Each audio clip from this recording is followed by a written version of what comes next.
Picture this. You've slept through your alarm and you're running late for work. To make matters worse, you run into traffic.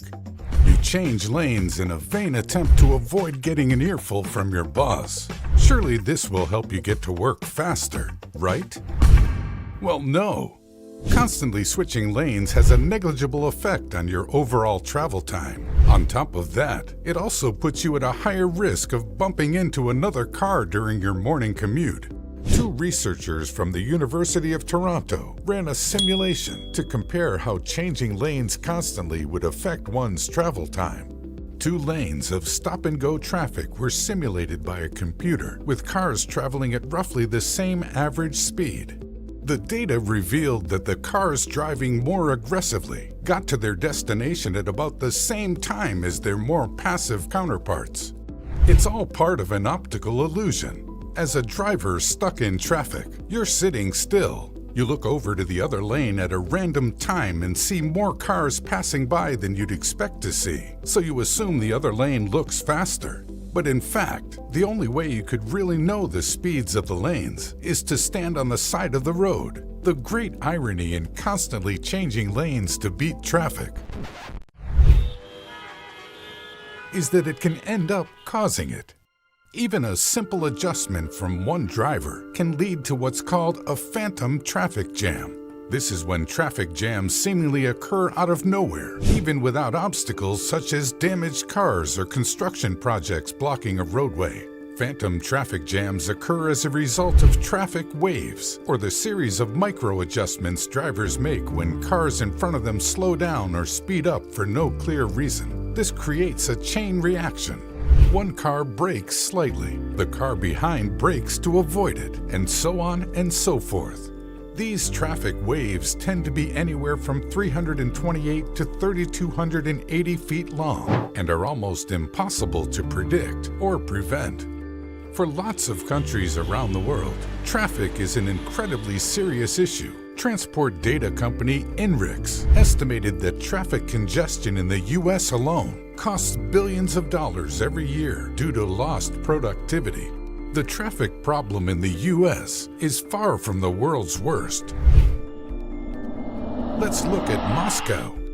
In 2018, it had the worst traffic congestion in the world. Moscow drivers spent an estimated 210 hours, or almost 9 days, stuck in traffic jams, reaching average speeds of a sluggish 11 miles per hour.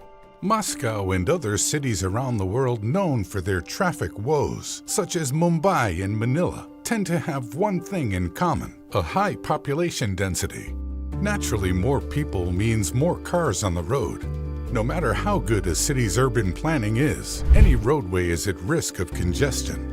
But a surplus of cars on the road isn't the only cause of traffic. Construction zones, especially roadworks projects, can block one or more lanes. Car accidents, major or minor, can even block off roadways almost entirely. But perhaps the most common cause of traffic is simply just bad driving or changing lanes in stop-and-go traffic. Much research has gone into tackling the problem of traffic plaguing our many cities. Currently, there are 2 main schools of thought with regards to solving traffic. First off, we have stopgap temporary measures. For instance, widening or narrowing roads seems like a pretty straightforward way to accommodate more cars, right? While this may be true in the short term, measures like this simply provide relief until the number of cars on the road catches up, which tends to happen quickly. Long-term measures to combat traffic focus on influencing driver behaviors and giving commuters viable alternatives to car travel. They are known as virtue measures, or carefully designed systems to minimize traffic in an area.